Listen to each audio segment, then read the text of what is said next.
Have you ever met someone who seems absolutely unshakable? Someone who faces situations that would destroy most people and just keeps standing? Someone who has an inner strength that you can't quite explain. These people weren't born that way, they were forged.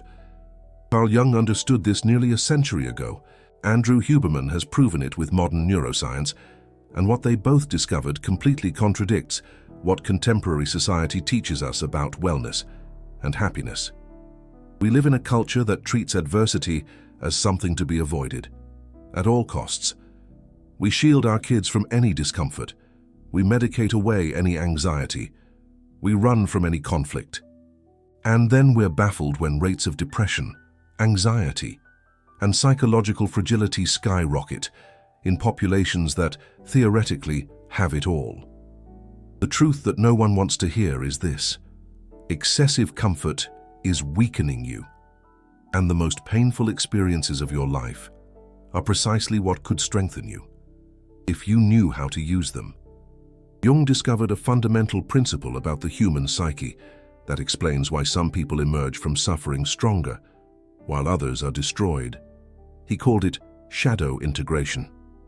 The shadow, in Jungian psychology, is everything that you've repressed, denied, hidden from yourself.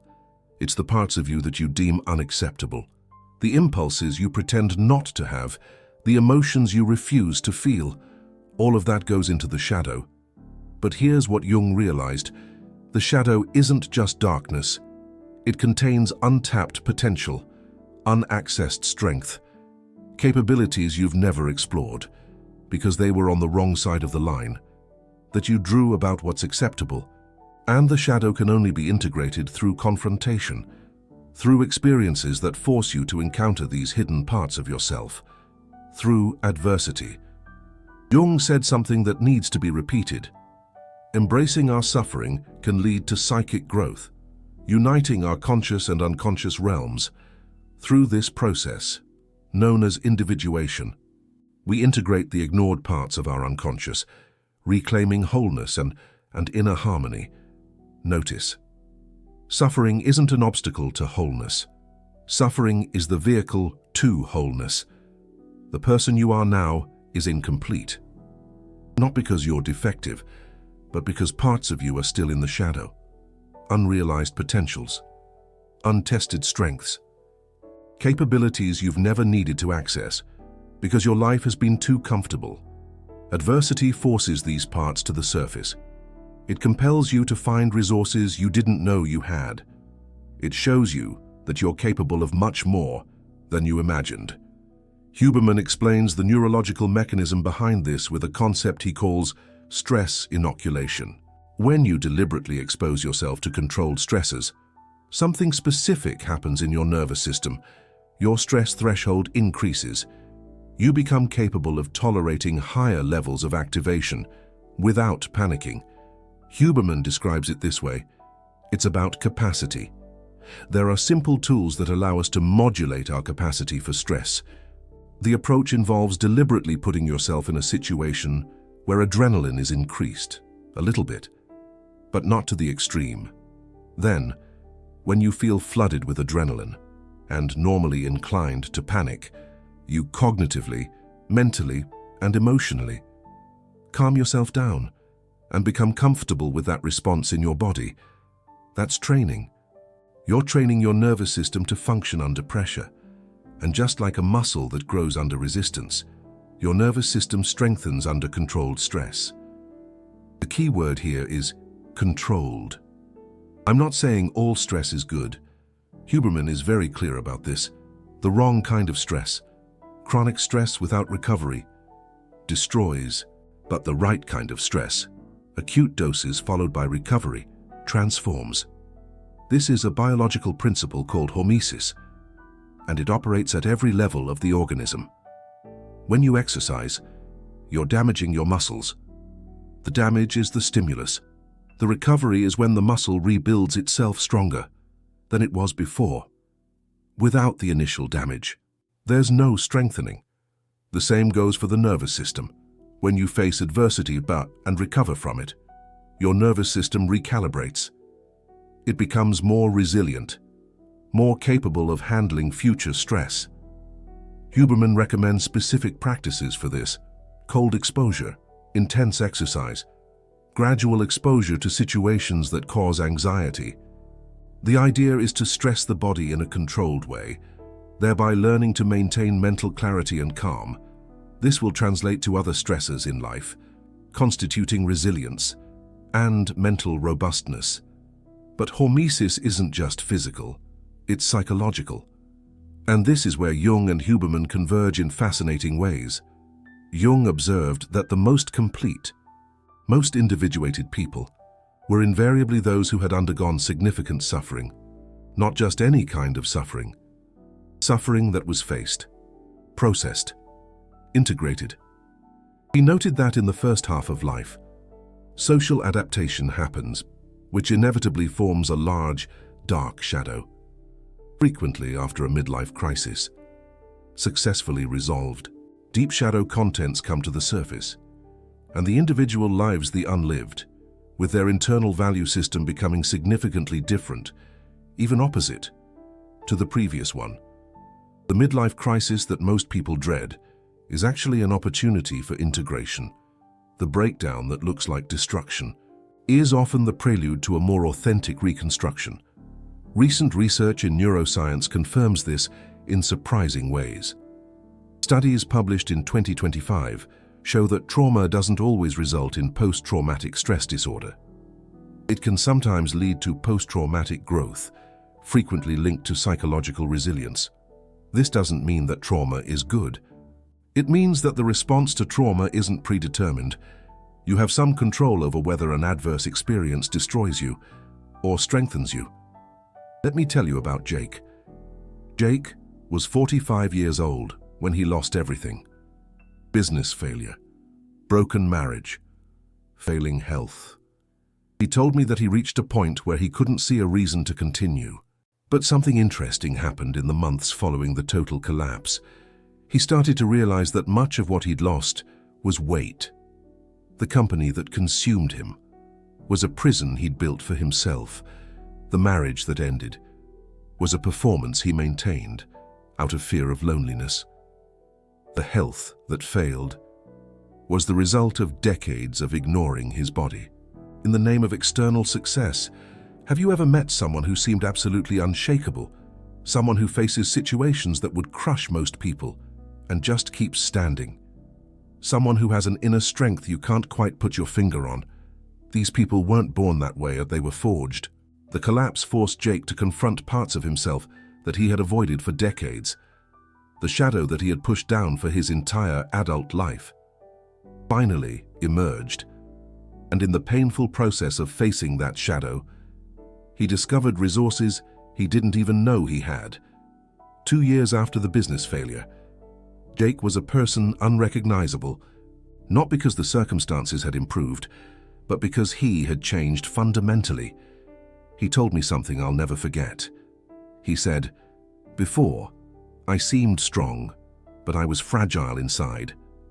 Now I seem more vulnerable, but I'm solid in a way I've never been before." That's the difference between superficial strength and genuine strength. Superficial strength is performed. Only genuine strength is forged. Andrew Huberman talks about a phenomenon he observes in elite athletes and high-level performers. He notes that these individuals have a different relationship with discomfort. They don't avoid it. They actively seek controlled doses of discomfort because they understand that's what strengthens them. Overcoming small stressors can serve as a reward system, reinforcing your sense of accomplishment and resilience, preparing you for bigger challenges in the future. Each small victory over discomfort increases your confidence to face bigger discomforts. It's a virtuous cycle of strengthening. The opposite is also true.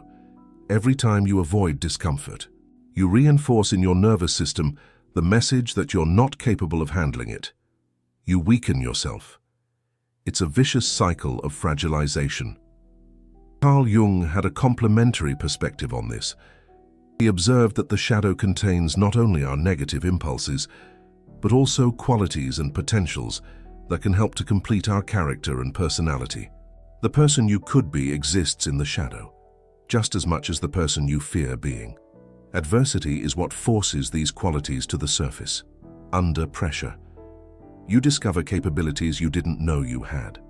Courage that was sleeping, resilience that was never tested, creativity that only emerges when conventional solutions fail. This is what post-traumatic growth researchers have identified. People who go through significant adversity and emerge strengthened report changes in 5 key areas. First, greater appreciation for life. What was once trivial becomes precious. Second, deeper relationships. Superficialities fall away, and genuine connections emerge. Third, recognition of new possibilities. Paths that would never have been considered open up. Fourth, greater personal strength. The discovery that you are capable of more than you imagined. Fifth, spiritual or existential change. A fundamental reorientation about what matters. These are not compensations for pain. They are genuine transformations that wouldn't be possible without the pain. Huberman explains the neurological mechanism behind the fourth area: greater personal strength. When you face a stressful situation and manage to regulate yourself instead of panicking, your brain registers that. It updates its internal model about your own capabilities. The next time you face something similar, you'll be less afraid, because your brain has evidence that you can handle it. The physical impact of stress is strongly influenced by our interpretation and perception of stressors. Learning to positively reframe the reflexive physiological response to stress, moving away from the negative interpretation of feeling stressed, is a powerful tool for becoming more resilient to stress. This means that the same adverse experience can have completely different effects, depending on how you interpret it. If you see adversity as proof that life is cruel and you're incapable, it weakens you. If you see adversity as training that's strengthening you, it strengthens you. Carl Jung said something similar about the shadow. Shadow integration leads to self-sufficiency. He said that this integration leads to disobedience and discomfort, but also to self-sufficiency, without which individuation is unthinkable. Notice, disobedience and discomfort. The process of becoming a complete person requires you to disobey expectations that kept you comfortable, but incomplete. It requires you to tolerate discomfort that you previously avoided. There is no shortcut to genuine strength. It can only be forged in the fire. Now, I need to make an important distinction.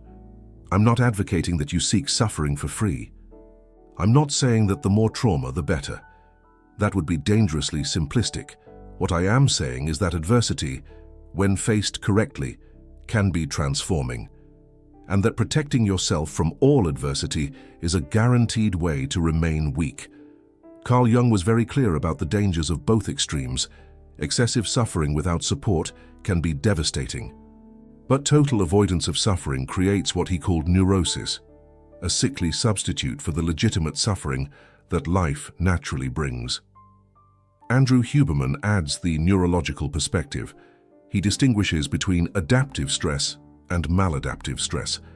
The same mechanism that can strengthen your nervous system can, if applied incorrectly, damage it. The difference lies in a few crucial variables. First, recovery. Stress followed by adequate recovery strengthens. Chronic stress without recovery destroys. If you're constantly under pressure without time to restore, you're not building resilience and you're depleting your resources. Second, interpretation. As I mentioned, the same experience can have opposite effects, depending on how you frame it mentally.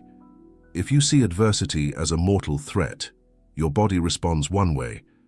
If you see it as a challenge to be overcome, it responds another. Third, graduality. Hormesis works with doses. You don't go to the gym and lift the maximum weight on the first day.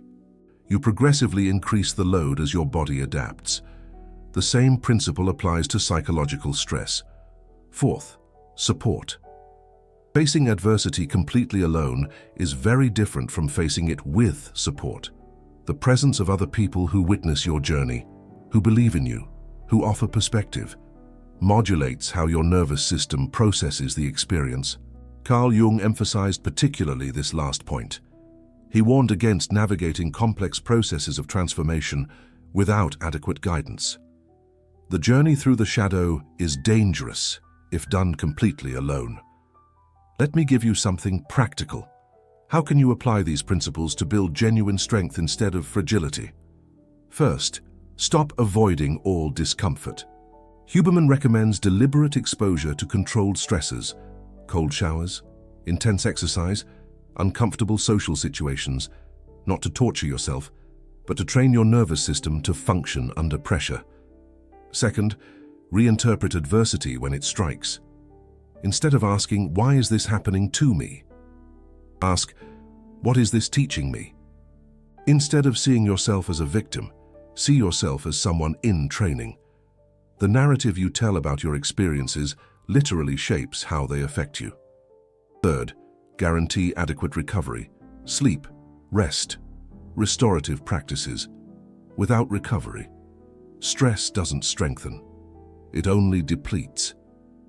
Andrew Huberman emphasizes that the neuroplasticity that allows strengthening happens primarily during deep sleep and periods of rest. It's during those quiet moments that your brain rebuilds and reinforces its defenses. Fourth, seek support. Don't face significant adversity completely alone. Therapy, support groups, trusted friends, mentors, any context where you can process difficult experiences with others. Having someone to lean on, someone to share the burden, can make all the difference. Fifth, start gradually. If you've spent your life avoiding discomfort, don't try to confront your greatest fears on day one. Start with small discomforts. Build tolerance progressively. Each small victory boosts your capacity for larger challenges. It's like lifting weights. You don't start with the heaviest load, you build up to it. Carl Jung had a metaphor that illustrates this perfectly.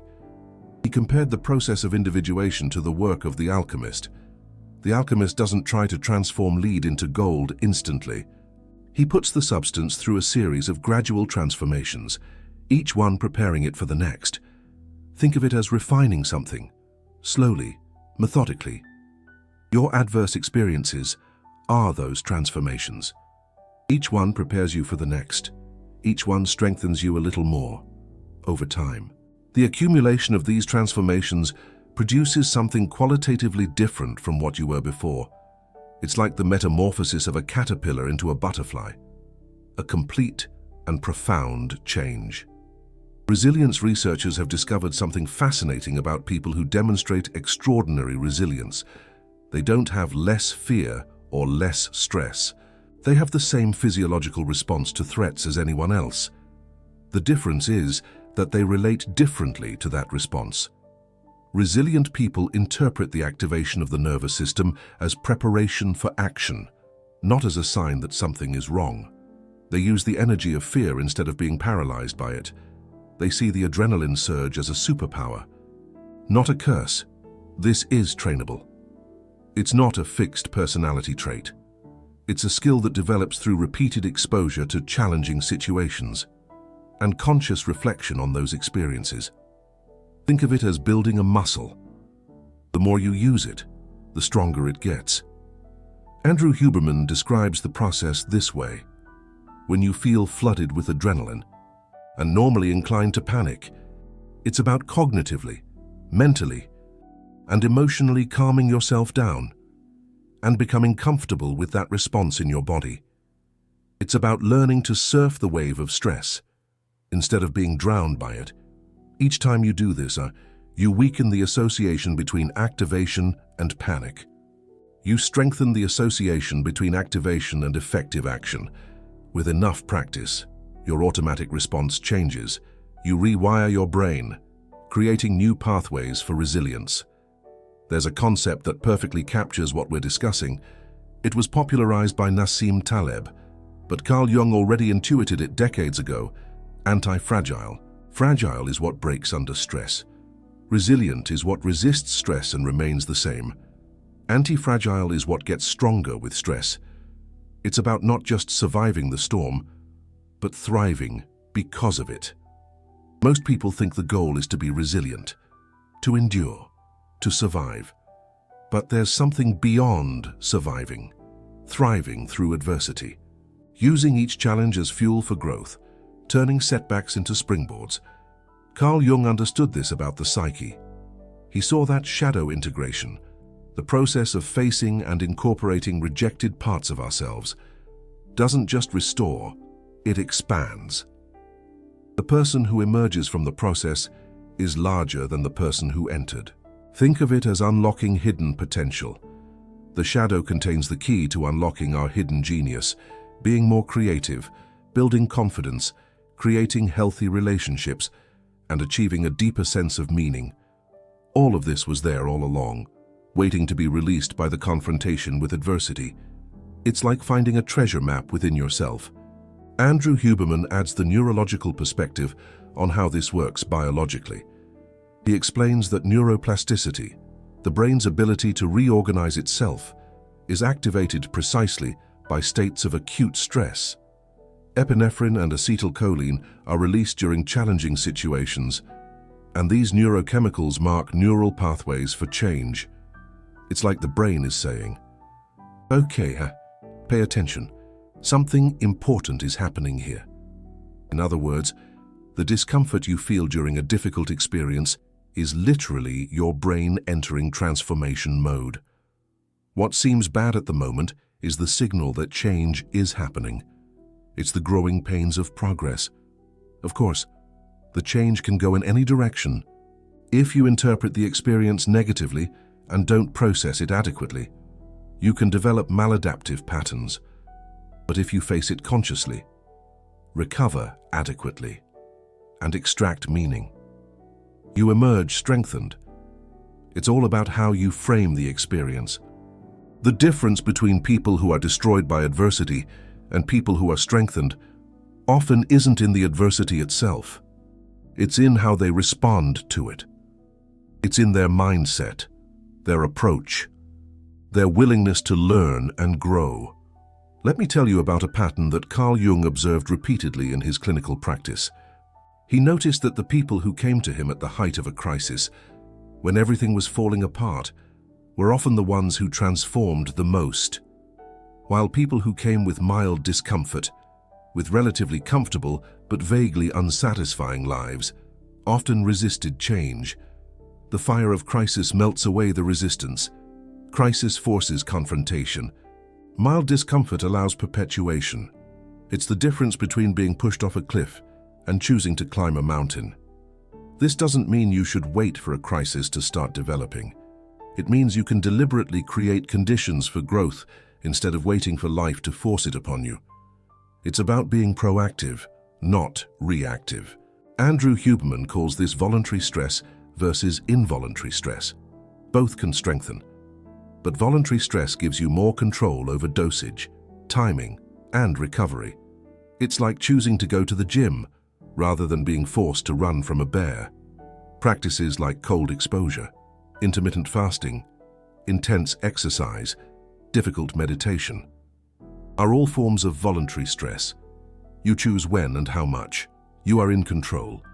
And each dose prepares you to better handle involuntary stress when it inevitably comes. You build a buffer against the unexpected. Carl Jung had analogous practices, although he didn't call them that. He recommended active confrontation with the shadow through dream analysis, active imagination, and reflection on repetitive life patterns. These are forms of voluntarily entering uncomfortable territory of the psyche.